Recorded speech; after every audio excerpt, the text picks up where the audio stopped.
I once went to a series of teachings. It was a long summer program on meditation, and the teacher was giving us these talks that were 4, 5, even 6 hours long, and he taught about karma, and it blew my mind. It totally changed my understanding, and that subject of this video has a lot to do with that. It's called Karma is Not Morality.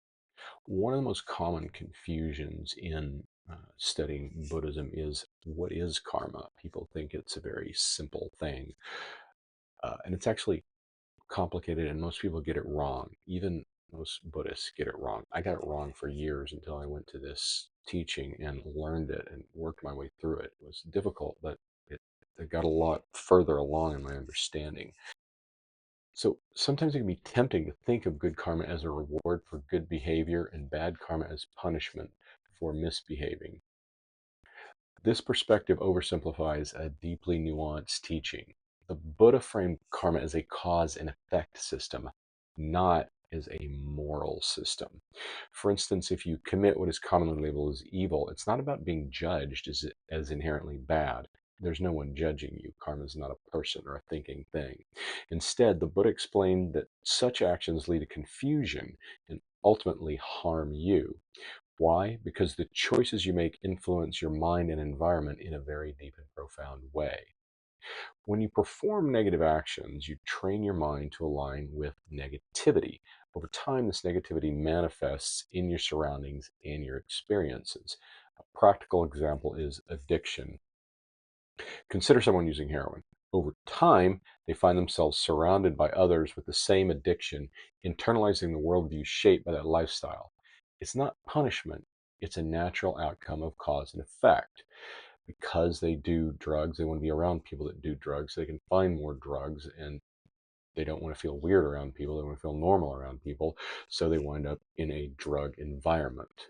Similarly, any form of compulsive behavior, whether drugs, gambling, or even persistent negativity, gradually shifts your environment to reflect those tendencies. People with a positive outlook may avoid you if you're too negative, reinforcing a cycle of isolation and negativity, confirming that view of the world. This is karma. This is how it works. A system reflecting the mind's tendencies outwardly, shaping your reality in return. It's a steady, gradual, slow process. So this brings us to the topic called the role of merit in the path. So in addition to good karma, which is being positive and helping people and having a good outlook, and bad karma, which is doing negative things and harming people, there's another essential aspect called merit. Merit differs because it doesn't perpetuate the cycle of karma. Instead, a merit arises from actions dedicated to enlightenment, not just for oneself, but for all sentient beings. So it's somewhat like good karma, but it's performed in order to liberate beings from suffering, not just to give them a nicer outlook on life or a nicer life.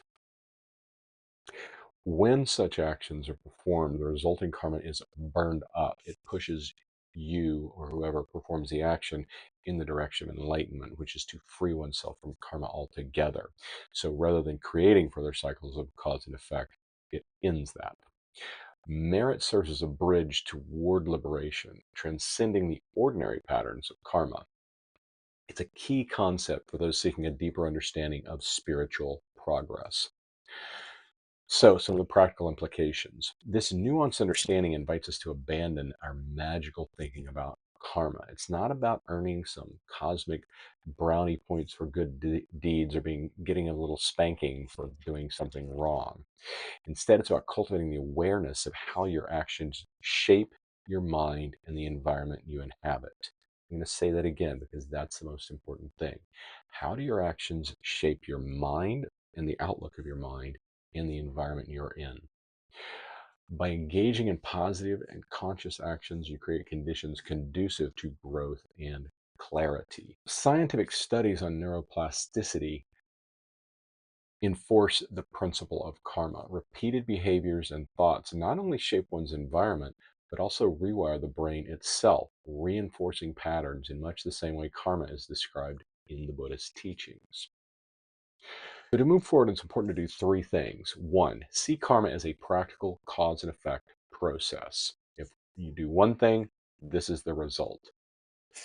Two, recognize how your choices impact your state of mind and the shape of your mind going forward and the environment you are in. Three, embrace merit as a higher form of karmic action, which leads toward enlightenment and out of the karmic trap and the karmic cycle altogether. Understanding karma in this light empowers us to act with intention and clarity, and it aligns with the profound wisdom of the Buddha's teachings. There's a downside to creating karma as a moral system. It becomes a trap in good karma. For example, bodhisattvas refrain from negative actions and engage in positive deeds, technically technically accumulating good karma, but that's not their goal, so it's not good karma, it's merit, because they aim to transcend the cycle of karma entirely.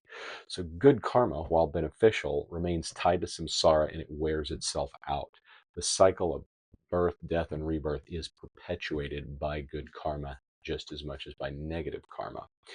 Eventually, the good karma wears out and the residue of past negative actions will resurface. Without understanding karma's cause and effect, we risk being ensnared in samsara, albeit in temporarily favorable conditions. Instead, we want to escape the cycle of samsara. The Buddha emphasized seeing karma scientifically. Remember that word, scientifically. Just observing it with proper hypotheses, seeing it clearly. Recognize its mechanics and apply this understanding to transcend it.